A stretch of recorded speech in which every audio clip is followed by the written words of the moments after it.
देखिए आज हम पढ़ेंगे एटॉमिक मास और एटॉमिक वेट। ठीक है।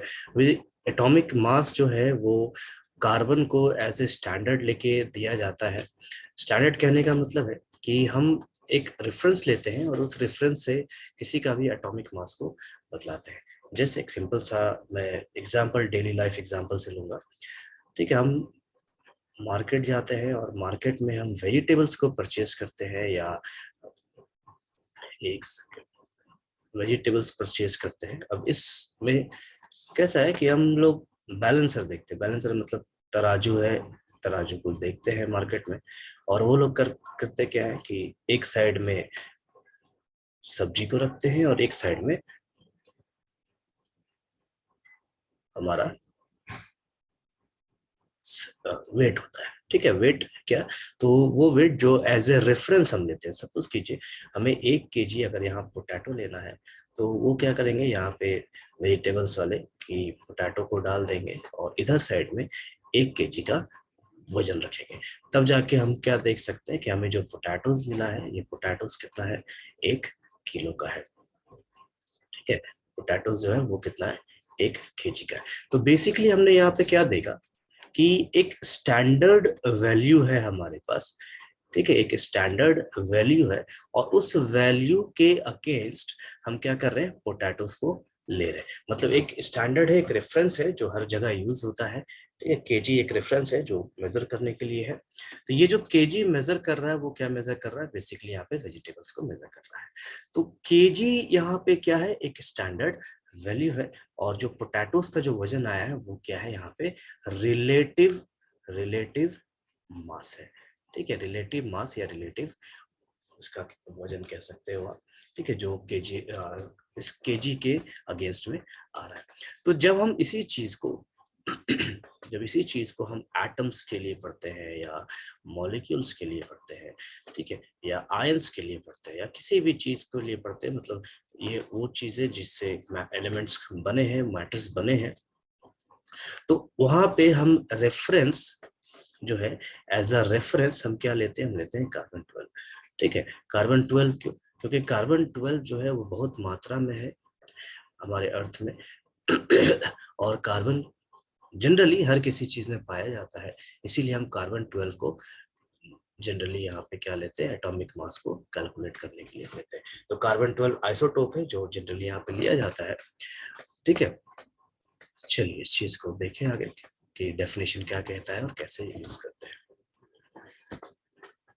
डेफिनेशन क्या कहता है, one atomic mass unit is equal to the number of times one atom of the element heavier than 1/12th mass of carbon 12 isotope। कहने का मतलब है कि हम यहाँ पे जो भी एटम को मेजर करेंगे विथ रिस्पेक्ट टू कार्बन, तो उस केस में कैसा है, कार्बन का 1/12th पार्ट होना चाहिए। तो सपोज कीजिए हम यहाँ पे कार्बन का एक प्लेट ले लें।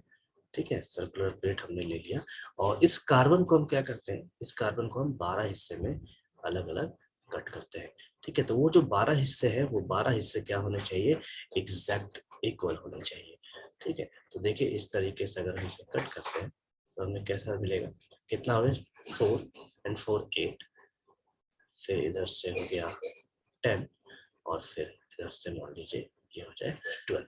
तो इस जगह पे बेसिकली 1/12 पार्ट, ये जो हिस्सा है ये हमारा क्या हो जाएगा, 1/12 पार्ट, मतलब 12वां हिस्सा। ठीक है। ये है, सपोज कीजिए हमने इसको कट किया और कट करके हम इसे क्या करते हैं, बाहर निकाल देते हैं। तो 1/12 part of carbon, 1/12 part of carbon. ठीक। हमने यहाँ पे क्या लिया, हमने यहाँ पे कार्बन का प्लेट लिया है, एक सर्कुलर प्लेट लिया है। अब ये जो 1/12 पार्ट है, तो कोई भी एलिमेंट इसके 1/12 पार्ट से कितना हैवी है उसे हम कहेंगे एटॉमिक मास। ठीक है। 1/12 पार्ट से कोई भी एलिमेंट, सपोज कीजिए हम यहाँ हाइड्रोजन लेते हैं, तो हाइड्रोजन जो है वो 1/12 पार्ट ऑफ कार्बन से कितना हैवी है। ठीक है। अगर यहीं पे हम ले ले सोडियम, तो सोडियम जो है वो 1/12 पार्ट, 1/12 पार्ट ऑफ कार्बन 12 से कितना हैवी है। ठीक, इसी तरीके से हम यहाँ पे और भी एलिमेंट्स देख सकते हैं, जितने भी एलिमेंट्स है पीरियोडिक टेबल में, हर किसी को हम ऐसे ही पढ़ते हैं कि वो पीरियोडिक टेबल, वो एलिमेंट कार्बन के 12वें हिस्से से, ये जो 12वां हिस्सा हमको यहाँ देखने को मिल रहा है, ये 12वें हिस्से से कोई भी एलिमेंट कितना भारी है। जैसे हमने वहां पे तराजू में देखा कि अगर हमें पोटैटोस को तौलना है, वजन देखना है, वो 1 kg बटखरे से कितना भारी होगा, या वो 1 kg बटखरे के कितने बराबर होगा। ठीक है, अगर तराजू में हमें 2 kg रखना है, 2 kg का पोटैटो चाहिए, तो हम 2 kg का मास लेते हैं एज ए स्टैंडर्ड। तो इस जगह पे कार्बन जो है, कार्बन एज ए स्टैंडर्ड लिया जाता है। ठीक है, अब ये जो मास है, ये बेसिकली हम किस में डिफाइन करते हैं, हम डिफाइन करते हैं AMU में। AMU क्या होता है? AMU is atomic mass unit. ठीक है, एटॉमिक मास यूनिट होता है। Then atomic mass unit is equals to AMU। एक AMU जो है वो कितने के बराबर है? 1.66 इंटू 10⁻⁻24 ग्राम। ठीक है, एक AMU इतने ग्राम के बराबर होता है। अब चूंकि यहाँ पे ग्राम की जरूरत क्यों पड़ी हमें, तो हम कह सकते हैं कि जो AMU है, ये AMU मेजर करने के लिए, AMU मेजर करने के लिए पर्याप्त नहीं है, ठीक नहीं है। ठीक नहीं है क्यों कह सकते हैं? क्योंकि ये जनरल मेथड नहीं है। ठीक है, हम अपने कैलकुलेशन में क्या यूज करते हैं? हम अपने कैलकुलेशन में जनरल मेथड यूज करते हैं कैलकुलेट करने के लिए, जो आसानी से यूज किया जा सके। तो जो ग्राम है या केजी है, वो हमारा जनरल मेथड है। तो इसीलिए AMU को कन्वर्ट कर दिया जाता है ग्राम में। तो जो भी हम मासेस लिखेंगे वो किस में लिखेंगे? हम ग्राम में लिखेंगे। जैसे फॉर एग्जांपल 12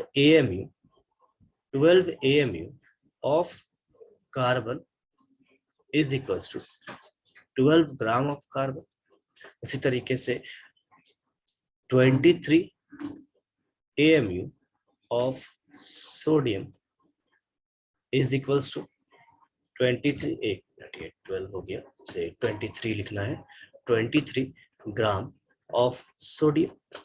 ठीक है, इसी तरीके से हम और भी एलिमेंट्स ले सकते हैं। जैसे 1 AMU of hydrogen is equals to 1 gram of hydrogen. Basically hydrogen का जो वेट होता है वो 1.008 ग्राम लिया जाता है। ठीक है, और एक बात और, ये जो वेट्स है, ये जो ग्राम में दिए हैं, ये आपको निकालने नहीं है, ये बेसिकली दिए रहते हैं कभी भी एग्जांपल्स में, या जो भी क्वेश्चंस आता है एग्जाम में, तो हमेशा वेट दिया रहता है। जैसे जैसे chlorine is equal to 35.5 AMU लिखते हैं। इसे हम क्या लिखेंगे? इसे लिखेंगे 35.5 ग्राम।